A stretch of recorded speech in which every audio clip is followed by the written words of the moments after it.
Appreciate you guys coming. We're super excited about VJ, what he can bring to the team. Brings a dynamic athlete, potential all-star, two-way player. Really helped his team. He's got all these winning qualities that we think really fit. Great teammate. His story and what he's done to get to this point is really unbelievable. And we think he's on a great trajectory to take where he's come from and continue to improve through Baylor all the way through a very long and very promising NBA career. And we're excited it's here at the 76ers.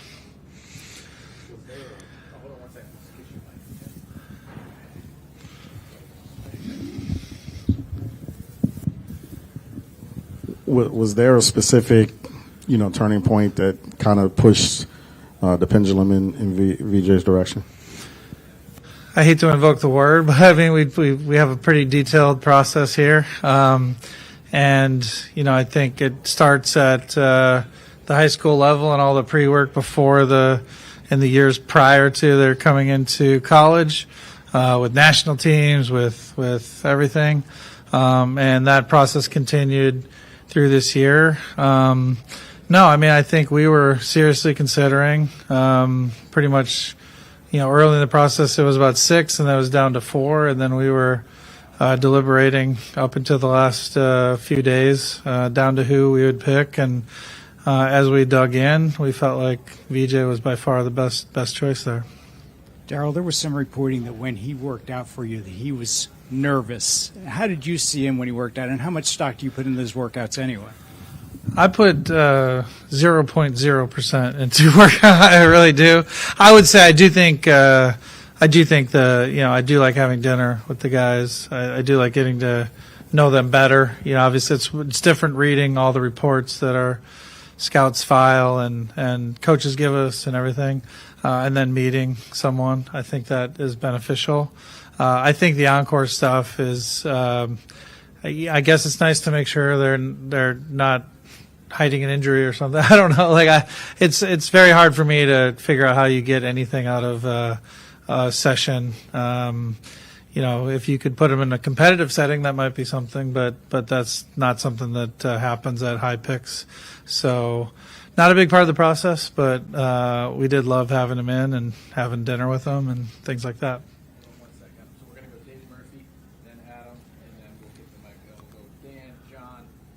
Have to get him back. There's a draft happening right now. Daryl, there's years where the draft kind of falls off a cliff after number 1 overall, number 2. Sometimes it doesn't even get the number 1. But do you feel fortunate to kind of have had the number 3 pick in a year where there fortunate? I mean, people are making fun of me because I think they saw someone freeze the picture of the video where Elton and Nick are just happy, and I'm just collapsed and I don't even know what I was feeling, because it was a rough year for the fans, primarily a rough year for Coach Nurse, ownership, the players, and if we would have left that without a guy who could be a potential all-star for us, that was going to be really tough, and we even got some good fortune to move a little higher. So, yeah, I would say feel very fortunate in many ways. I mean, you're not necessarily thinking floor at number 3, but he does seem to have a combination of ceiling and kind of, yeah, you can project him, bare minimum. Agree with that completely. Yeah, that he has a nice combination of both. I will ask our fan base. I mean, look, early returns can get magnified. I do think it's hard this is a man's league, and he's strong and physical, so I think he'll adjust quicker than most draft picks, but they take a little time sometimes, and but we feel we're very excited about him.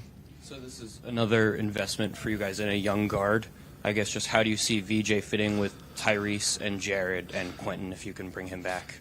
Yeah, so I really like, how things are shaping up. I think we'll have one of the best backcourts in the league, with Grimes and Maxey and Jared McCain and now VJ. So I do think, the way the NBA is going, I think you saw some of these teams playing dynamic, up-tempo, with multiple guards that put the defense in jeopardy. And, we do have to have our main guy in the middle. I felt for the players and Coach Nurse specifically last year trying to put a defense on the floor with Joel out. And, obviously Drummond was hurt. So we didn't, Bona stepped up late, which was exciting.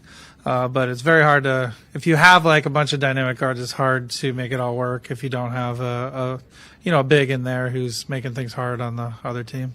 Your thoughts on why were you told Ace Bailey didn't want to work out for you, and your thoughts on when a player doesn't want to work out, period? It was pretty opaque. I mean, I spoke to the agents, so did Elton, so did Prosper, so did a lot of the key folks on our staff. He didn't work out with anybody, so that was just their plan. So it was just their general plan. And, I don't try to judge. They were doing what they thought was best for them. We were doing what's best for us, and it had no impact on the decision. So. You already have obviously Tyrese in the fold. You have last year you drafted Jared and Dem, who all kind of have that, kind of mature improvement mindset. Seems like VJ also fits into that mold. Is that something that is important to you? Is that something that you valued when you evaluated him? Yeah, I think that's, above and beyond what you can see on the floor. The thing we spend a lot of time on, and I will say it's very hard to forecast with 18-year-olds, 19-year-olds, 20-year-olds. We don't think we have some crystal ball, but where we can get more confidence that a player has two things, which is they understand that they're not where they need to be. They understand they're not yet, pick your all-star guard in the league. And then they have the work ethic to close that gap. If a player has that's very interesting to us generally. And yes, we've been fortunate that you can get a guy with talent already playing at a high level at Baylor, and then also has not only a hopeful work ethic, but when you can see if you track back to the Bahamas and you track back through his pre-Baylor period all the way through. I think we're excited about that.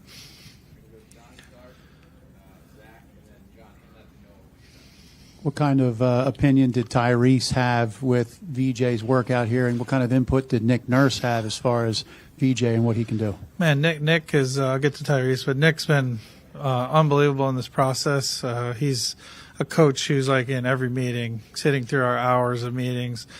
He's run teams when he came up and had to work his way to the NBA harder than most guys in terms of running teams in Iowa, running teams overseas. And so he had such a great perspective because he has not just the coach's eye, but he also has run teams. So he gets that you want to care about not just what you're saying now, but what they can become and things like that. So Nick's been a great partner. I would say it was awesome. All three of our key guys wanted to come to the workout. Scheduling wise, it worked out for Tyrese and not the other guys. But Tyrese met with him for quite a while. Just fit wise, I think the good thing is Tyrese's high basketball IQ. He understands that those two complement each other very well. In terms of VJ is going to be able to guard multiple positions, probably take the toughest assignment, maybe not day one, but over in his career. And then Tyrese and him are really play off of each other well. So. A lot's been made outside of Cooper Flagg of the deficiencies in some of these other higher end picks. When you look at a guy like VJ Edgecombe, what really stood out to you in terms of how he can really exceed expectations and exceed in these areas that maybe are not yet strengths, but one day could be? I think, that was a good way to get into what isn't he good at right now? I would say on the offensive side, and these are things he knows, being able to shoot off the move, his spot up and shots that are sort of generated for him, he makes at a high rate. Shoot off the move. I think I was actually, speaking with Eric Gordon, who took this leap. He came into the league, athletic, wasn't a good finisher. VJ isn't quite there yet and recognizes it.